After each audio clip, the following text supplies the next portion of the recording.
बाजिला खबर पड़िला प्रभाव खबर प्रसारण परे पुनः निर्माण हैला MV 128 ठारू मालाभरम छक पर्यंत दे जाइथिबा पिचु रास्ता।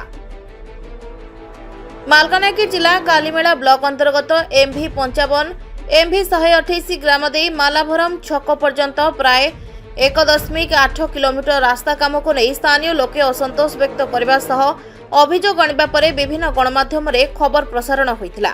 खबर प्रकाशर किछि दिन मध्यरे पुणी थरे सही रास्ता काम रे पिचु पड़िबा सह पुनः काम आरंभ होइतिबा देखिबाकू मिलिछि। सूचना थाउ कि MPV 55 MV 128 MV 88 ठारू मालाभरम छक को संजोग करुवा यह रास्तार काम केवल 20 दिन पूर्व समाप्त होइतिबा सत्ते एहार गुणमान नहीं प्रश्न उठाइथिले ग्रामवासी माने।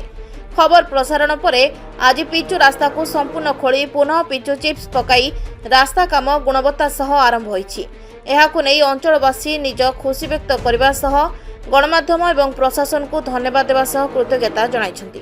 तो ये काम नहीं करे जो 55 बा 128 मालाभरम ग्रामवासी कंप्लेन देइथिले जे सेही दिन किंतु कामटा ठीक हेई पार नथिला जे आज ग्रामवासी 3टा ग्रामवासी मिसी कर जोड़ा काम देखुचंती 500 मीटर काम चलची पूरा सठिक भाव रे काम चलची आमे भी तदंत करूछु ए काम नहीं देखो हमर जो विगत दिन रे न्यूज हेतिला ए रास्ताटा बहुत खराब काम होइतिला जो जगह 100% काम होबा कथा से जगह रे 30% काम होइतिला।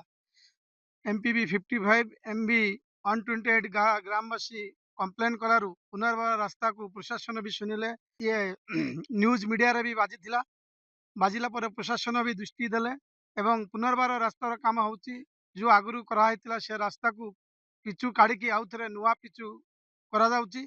आज 500 मीटर खंडे कले उभय गार ग्रामवासी छिड़ाइतिली एवं कले कामटा बहुत सुंदर होउची।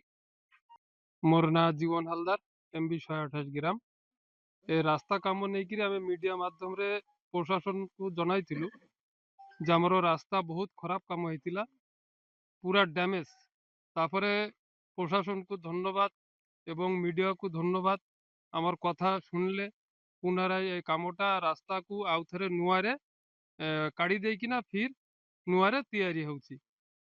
मालकानगिरी संतोष कुमार पंडा रिपोर्ट नारद न्यूज ओडिया।